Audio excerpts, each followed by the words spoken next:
How you doing? How you going? How you doing, guys? I think one of your greatest fans is probably over there. Do you remember Mrs. Gagliardi? I do. She messages me on Facebook, regularly. Yeah. So Yeah, she'd love to see you. Hi, I'm really good. How are you? Congratulations. Well done. So proud of you. Thank you so much. It's really good to see you. Enjoy. Thank you. Yeah, because I remember being in Melbourne one time when you were playing with Yes, and seeing you in the stands, I remember. Yeah, my son, I told my son where I was coming today, and he said, "Oh, I wish I could find that photo of Craig and I." Oh, yeah. He said, "Oh," I said, "Oh well, not to worry." But he remembered it. He said, "Oh yeah, I remember that." Yeah. Oh, that's cool. It's a really nice initiative too. I think it's good. I think for many kids. Yeah, and there are others that we need to recognise too. Absolutely. Yeah. Ryan McGowan for one. I was thinking Dylan as well. Both played for Australia and Brad and Inman. Yeah, Brad and Inman. There's definitely a few. Quite a few. So absolutely. No, it's gonna be good. Hopefully, it gives a different perspective for the kids to look at and know that, you know, even being here, that there's in sport generally, there's a pathway to go through to. It'll be fantastic. Yeah. Craig, how's it feel being back here at Gleeson? Yeah, it's obviously really nice. I've had the chance to get back a few times since I left. I think it's 14 years ago in 2009 when I graduated. So it's a while, but yeah, really nice to be back out here, but in particular on this day with what's happening. That's good. That good? Up there? Everything good? Happy to, guys. Craig Goodwin.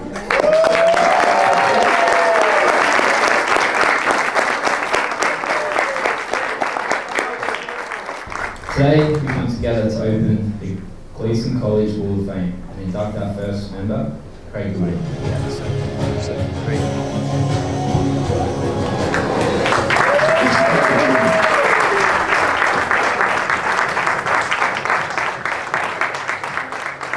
Yeah, it's a really nice feeling to be back and obviously have, I guess, gained the recognition for what I've been able to achieve, but hopefully this being put in place can inspire the kids that are here now to go on and make you know, careers of their own and be at the top in whatever field they choose.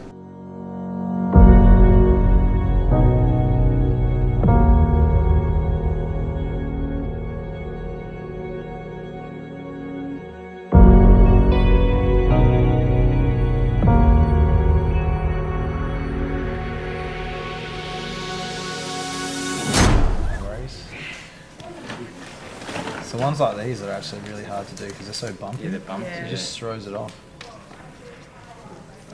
You dominated with the productivity, you know. It was every game consistent, not just only with Adelaide, with the minutes that you go with, the time that you go with Graham Arnold. How is Graham? Yeah, he's good. It's I like him. It's interesting. You know yourself. You have different coaches that you prefer and stuff. And for me, he's one that, in terms of motivation, he's probably one of the best that I've had. Same. Craig Goodwin, you know, he's a guy that was a couple of years ago that it was hard for him to say boo, and now he's leading so well. His communication with the younger players in camp is fantastic. 2 Johnny Warren medals. I was very upset when you left. You know, Craig, him coming back, I think we needed to do it properly. And what I mean by that is, you know, put on a bit of a show for him and leave a legacy for what he's achieved in his own career, but also showing our current students that it's always important to give back. So yeah, special day and really honoured to be a part of it. I've got a script for you back there, Craig. I've got a script for you on your seat. Cool. But for the Q&A, they're just going to ask the first question, and then Jacob will ask either this question or this question. Okay? Not a problem. I'll have a look. Yeah. So it's just going to be the 2 questions for this one. You can go back to 4.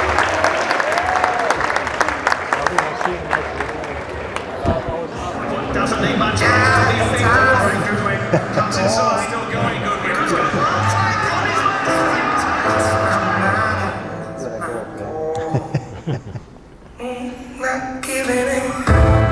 passion he has for soccer, and you can see it definitely when he's playing, like the way he wants the ball, the way he works with his teammates especially. He's got really good like teamwork, I guess, and like he's just like a leader, like captaining Adelaide United. You can tell he is like a leader. Certainly, he's a role model to me, my peers, and we feel like there is now pathways, and that he has proved to the school that there is possibilities to get to his level. But it's all about being the person. The college is here supporting us and is all behind us to be the best we can. But it's about yourself, and I feel our college equips us with the materials and things needed to be at his level and what he has achieved.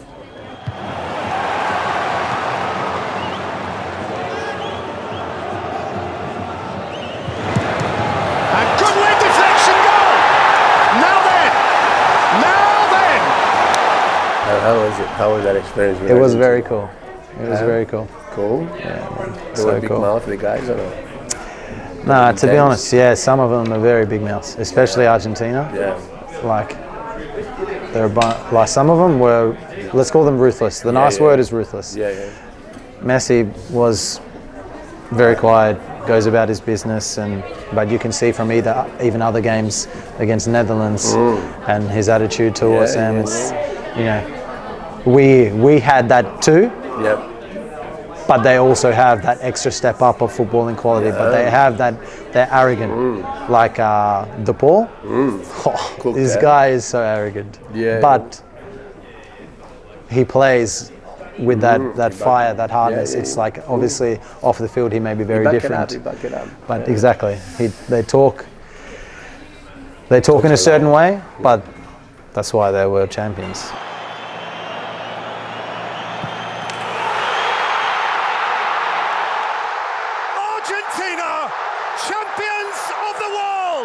For me, the one biggest difference between the best level in the world and the next level down, or the level of Australian football, for me is all down to a technical. Yeah. For me, it's everything. If you are technically elite, you can play, like, yes, there's the mental side, there's the physical side, there's things, but it's easier to find the physical side. But the big difference of all of those things at the elite level, for me, is the technical.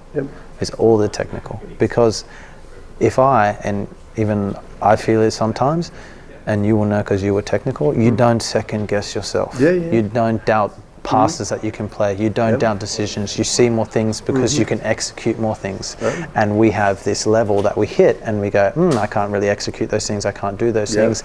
And they can do whatever they need to do when they need to do 100%. it. Today, it is my honour to introduce a guest who holds a special place in the hearts of all of us here at Gleeson College. Craig Goodwin, a fellow old scholar, a friend and an example of how a growth mindset can help us achieve our dreams. So, as we all sit here today, let Craig's story serve as a reminder to each of us that the power to realise our dreams lies within us. No matter how far-fetched or impossible your dream may seem, remember, the kid who once sat in the same chairs that you're sitting in now, he did it, and so can you.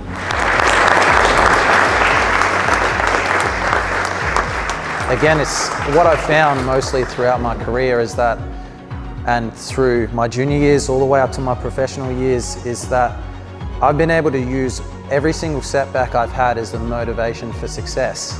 And every single time throughout my career I've had some of these rejections and hard times and things that I've really had to struggle through. I've used that as my main thing to succeed, and use that as a motivation of whenever I've had an injury or I'm doing the rehab, whenever I'm going into training, whenever I'm coming into a game, and I've mentally been challenged enough to be able to prepare myself that no matter what happens, I know that if I give my best is enough. It's a little bit strange. Obviously being back here brings back all the memories that I had of coming to school here and the fond memories of that. But, you know, I think it's just really nice to obviously have that recognition, but for me to be able to be an inspiration to the next generation. And for me, I hope that from my story, there'll be kids that find something that resonates with them and are able to achieve much more greatness than anything I've been able to achieve. So, you know, I think that's the biggest thing for me, is it gives the kids that motivation and inspiration to be better themselves in whatever field they choose.